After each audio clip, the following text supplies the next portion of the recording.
Hey YouTube, Calgunandprep here, and today we've got yet another company located in California, part of the firearms industry that we're going to highlight for you. That's right, Thordsen Custom Stock. Stay tuned.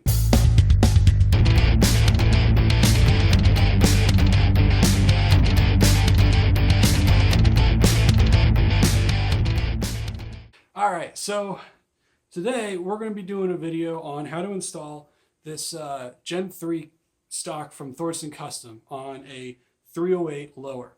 Now this is first part of our AR 308 caliber build series. We will be doing a full video on building a California featureless 308 caliber AR style rifle.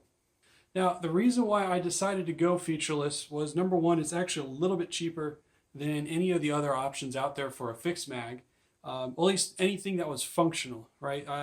You can convert a standard AR style rifle to a fixed mag rifle for about 15 bucks.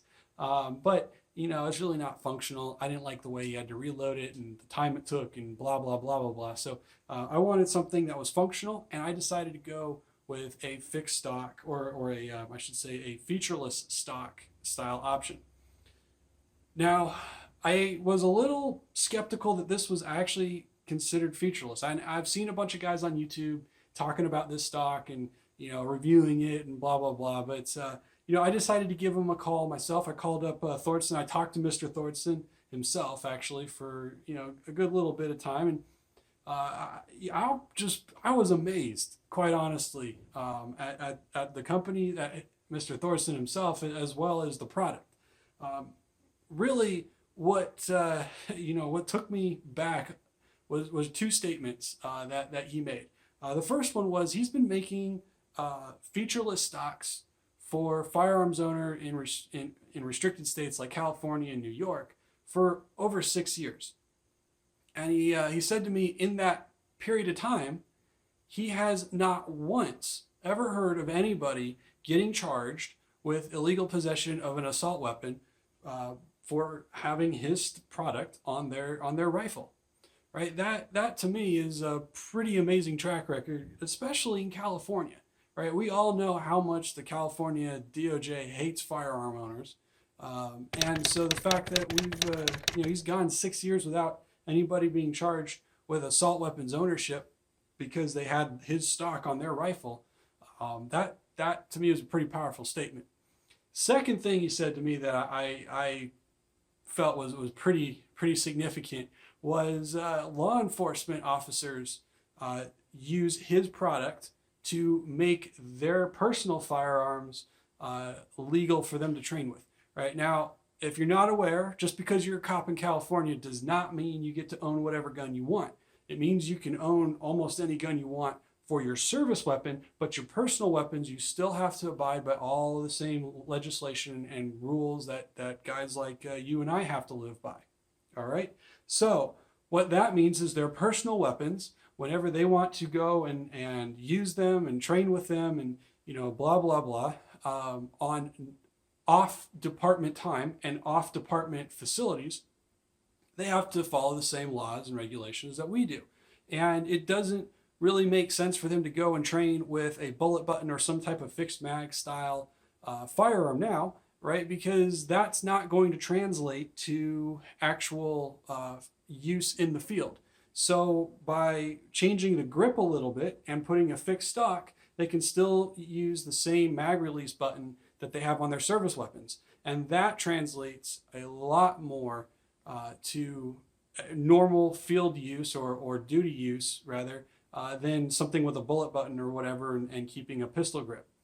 So those two statements, when he made those to me, made me feel really comfortable about building a featureless style rifle using his particular stock.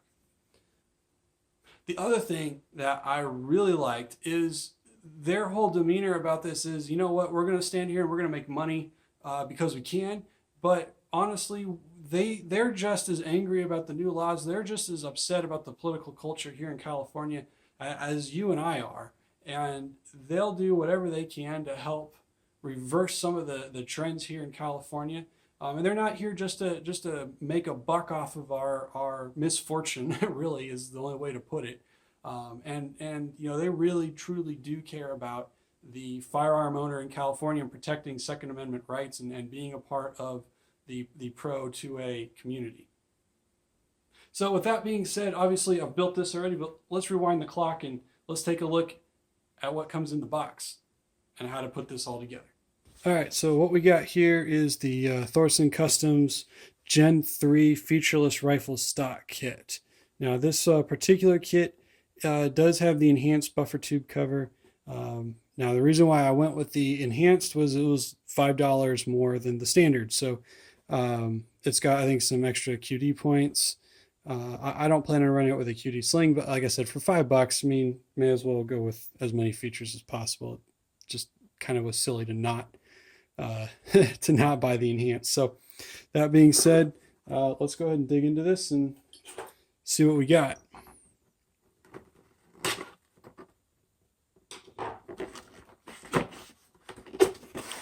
All right, so of course they give us a cool sticker.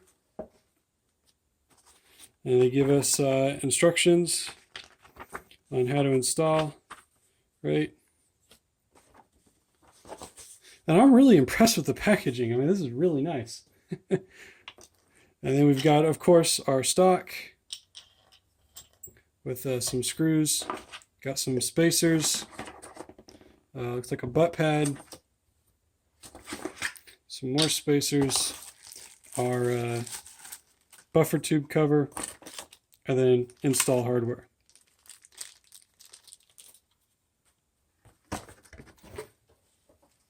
All right, so we'll go ahead and set the box off to the side. Now this is going on a 308 receiver, obviously, so I did order the 308 parts. I already went ahead and installed the grip adapter, the 308 grip adapter, right? On the lower. I went ahead and installed it, A, because it didn't come in the box, and B, because I needed it to hold some of the buffer or the detent springs in place. But I also did get the additional A2 spacer for the stock. So that being said, let's go ahead and put this thing together, shall we? All right, so went ahead and cleaned up the work area a little bit. Before we get started, let's go over the tools that you're actually going to need to put this stock kit together. So I'm going to use a screwdriver. I just have a flathead. Sometimes the screw, if you're disassembling a pistol grip, the screw is flathead. Sometimes it's Phillips, but you can pretty much always get it off with a flathead, unless of course it's an Allen wrench, in which case you got to use an Allen wrench. Inside the kit, you will get two 1/16 inch Allen wrenches. It's in the bag with all the other screws and hardware and stuff that you're going to need to do the installation. And then you will also need to provide your own 4.5 millimeter, so 4.5 millimeter Allen wrench. And then you may want to put some Loctite on some of the screws. That's entirely your call. It's not required, but some people just like to have that little bit extra security. I'm not going to use any on mine, but like I said, you might want to put some 242 or some other type of thread locker on there. All right, so the first thing you're going to do is you're going to take your buffer tube cover, and you'll notice that there's a solid black piece underneath here. This just pulls right out. I mean, it is literally that easy. And what you're going to do is you're going to slide the buffer tube cover over your buffer tube.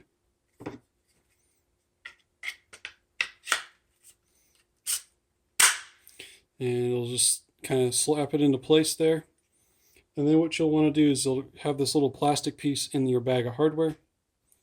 And you will want to put that over like so to cover up the hole. And then what you're going to do is you're going to find two pairs of these little screws and these, I guess, female side or female screws. And you're just going to put this together. I mean, it's really simple. Just fit that in there, make sure all the holes line up, and then you're going to put the screw inside there. And I'm just going to try and get it started with my fingers, which these are really small screws, so that might be a bit of a challenge for some folks. And once you get it started, you're just going to take the 1/16 inch Allen wrench and you're just going to continue to tighten it down.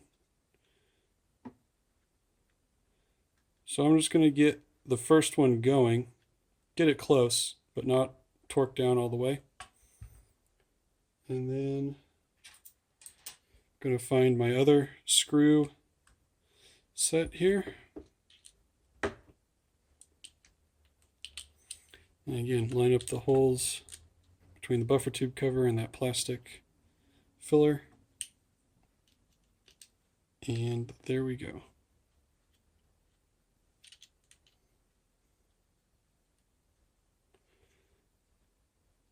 And again, these are just 1/16 inch sized Allen wrenches. So if you've got like some T handles or something at that size, it might be a little bit quicker to use, but these do come with the kit, so you don't have to worry about providing the really small Allen wrenches. The bigger one, the 4.5 millimeter, does not come with the kit. You do need to have that one already.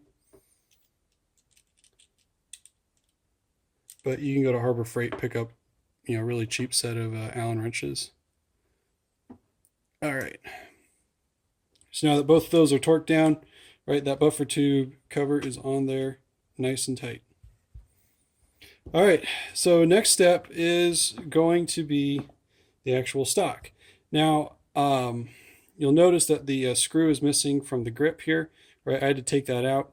Also, it's got a little pre-drilled hole there. That's for your safety selector detent spring. And that hole is going to match up with that hole right there on the grip on the stock.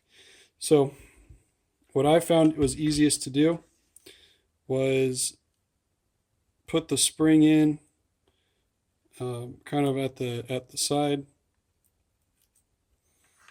right? And that way gravity kind of keeps it in place. And then what you're going to do is, because this is a 308 installation, right? We've got an adapter that goes onto the lower receiver, which I've already snapped in place, and it just kind of snaps in there. But you're going to get this little piece, this little wedge piece. And this little wedge piece is going to sit down into the grip part here, just like so. So you want to make sure you put that little rubber wedge in there. And then you're going to line up that spring and the hole on the grip. And you're just going to squish it all together. Now, with the 308 grip adapter, you get an extra long screw. So you do get a screw, a normal size screw with the stock. But again, with the grip adapter, you get a longer one. That's the one you want to use. So you take that, and I'm going to get that started by hand if I can. And I'm going to take my screwdriver, and I'm going to finish that off.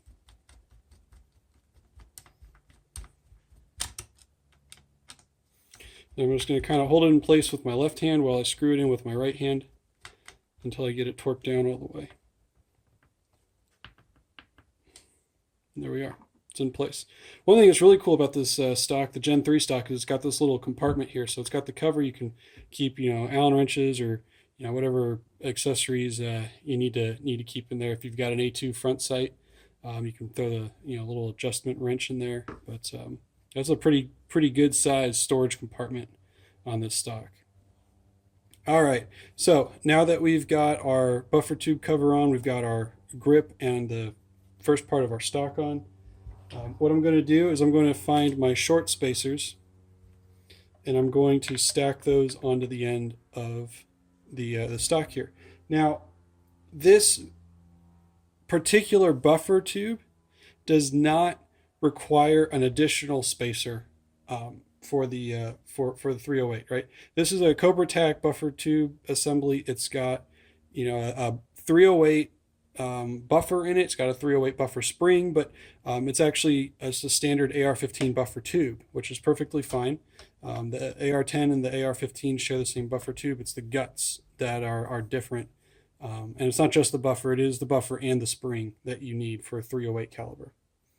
But the issue is you do need an additional spacer, and it's not so much because the stock won't fit with the buffer tube, as we just saw. It's that the length of the stock compared to the charging handle, how far back the charging handle will travel, you will need this additional spacer. Now, with this particular setup, and yours may be different, but with my particular setup, I can actually use a extra short spacer, or I could use an extra tall spacer, but I do need at least one extra spacer in addition to what comes in the kit. So I ordered the A2 spacer like is recommended on Thordsen's website, so that's what we're going to use. So I'll just go ahead and pop that open.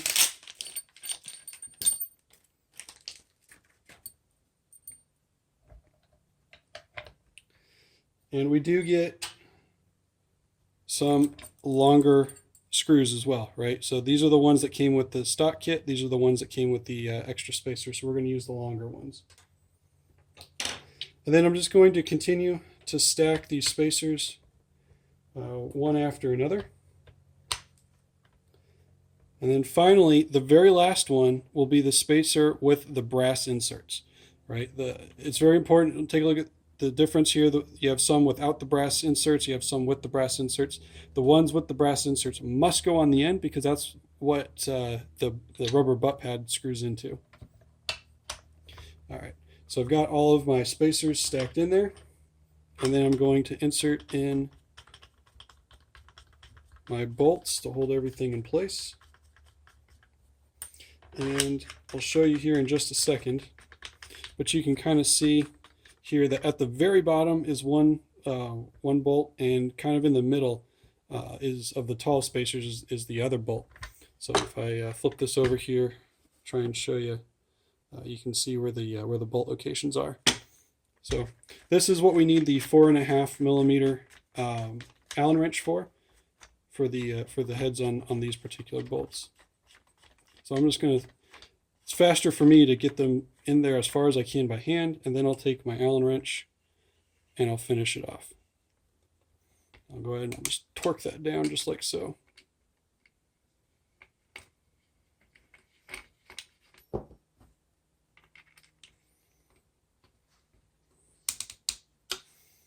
Make sure those are nice and tight so there's no rattle, and we're good. All right. Very last thing we're going to do is we're going to install the rubber butt pad. So you're going to have these black screws that come in the hardware bag with some silver washers. You're just going to put them through the holes like so. And then you're going to line them up with the brass inserts. And if you can get them going by hand, there's not a whole lot of clearance. So if you can kind of get them started by hand, that's always a good idea to start screws by hand, but I'm going to go and get those on and then use my screwdriver, put them in the rest of the way.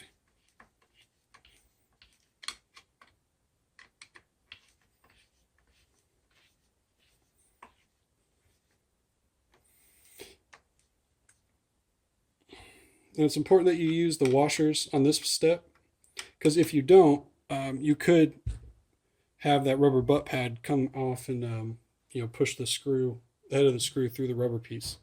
So that washer will just kind of keep that a little bit extra tension and keep the rubber butt pad from coming off. But there you have it, guys. That is my California featureless stock installation using a Thordsen Custom Gen 3 rifle stock. So I knew I wanted a fixed stock for this particular build. This definitely fit the mold. I mean, this thing's perfect. So as long as I don't put a flash hider, I don't put a forward pistol grip on the rifle, then I'll be good to go, and I can just use a standard mag release, which is what I've done here.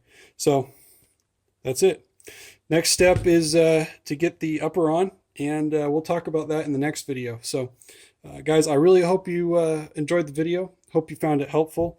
I want to give a very special thanks to Thordsen Custom, not just for this video, but also for helping out all firearms owners in California and being there to support us and just making a fantastic product to help us stay legit, help us stay legal and comply with the laws, and not have to sacrifice functionality in order to do so.